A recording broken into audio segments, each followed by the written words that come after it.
Early on in Song Sung Blue, there's a scene where Hugh Jackman's character Mike Sardina steps up to a microphone and starts singing the movie's titular Neil Diamond classic before heading to the Wisconsin Star Fair.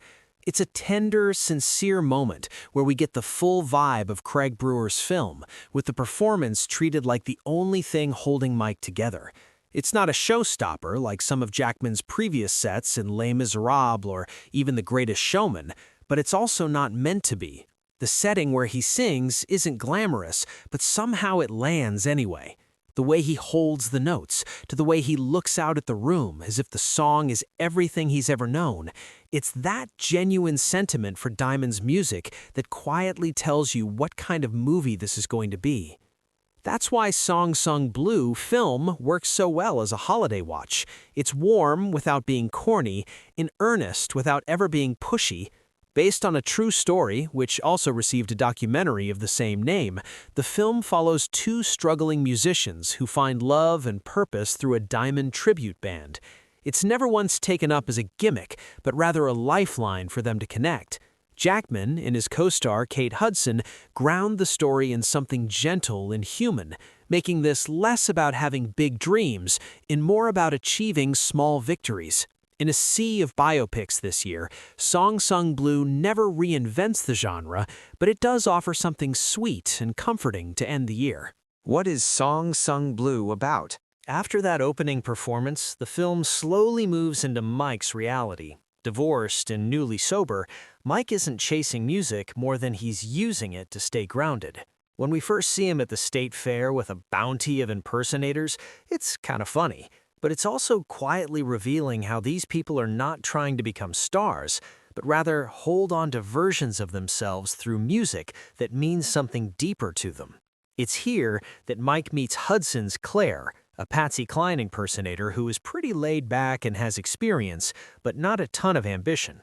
While it feels like a meet-cute at first, the relationship is a slow simmer where they get to know each other through talking, singing, and playing together. From that bond, it soon becomes clear they are both circling the same ideas in life, to just be happy doing something they genuinely love. With Claire suggesting they start a Neil Diamond tribute band called Lightning and Thunder, Mike hesitates and is worried about committing to a version of himself that might fall apart.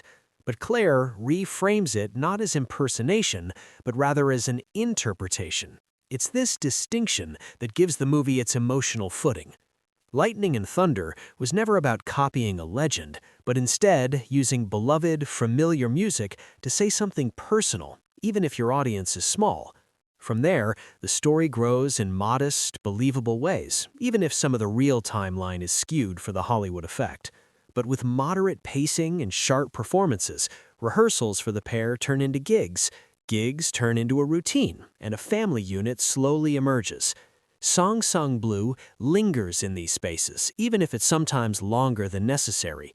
But with clear direction for small instances that add up, the film focuses on everyday settings while never twisting itself into a fantasy about mass success. It stays rooted in something more intimate, treading the quiet fulfillment of just finding a place where you belong, even if it takes longer than expected to get there. Jackman and Hudson are the real heart of Song Sung Blue. Even when the story slows down in spots, the reason Song Sung Blue works so well is because of Jackman and Hudson. The two are never outdoing each other and make sure their characters feel real from the start. As characters who have been through a lot, they carry a layered weight into every scene they share.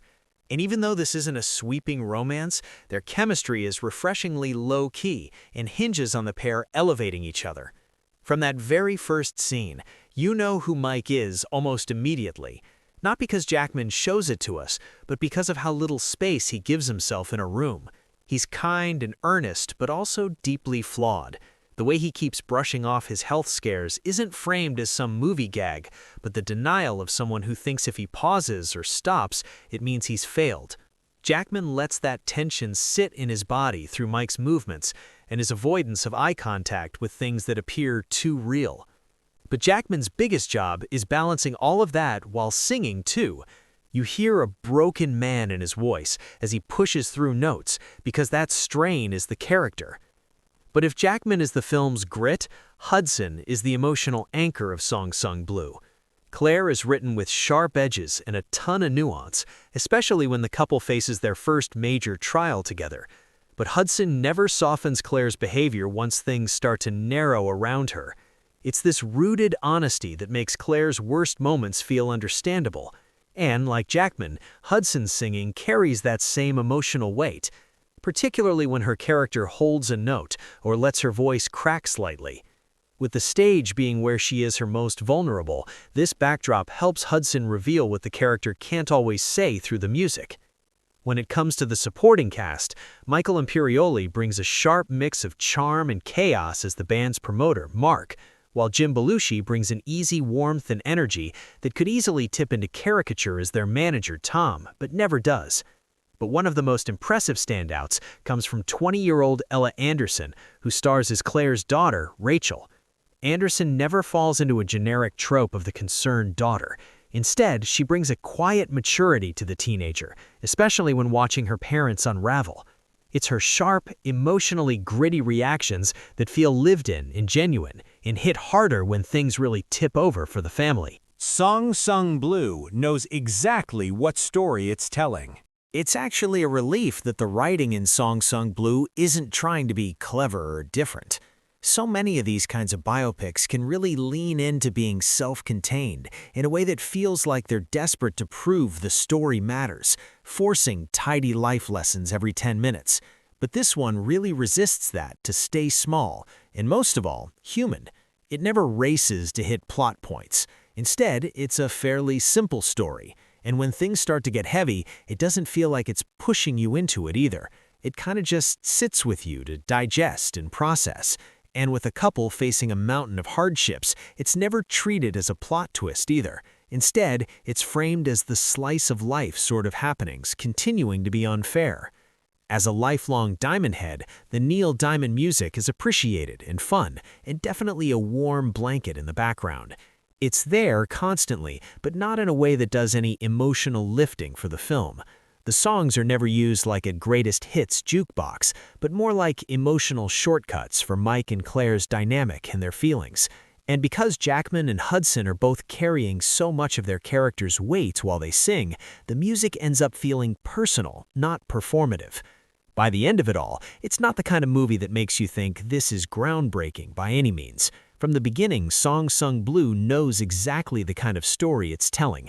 It's not about reinventing yourself late in life, or even miracles. It's about finding something steady when the world around you is pretty shaky.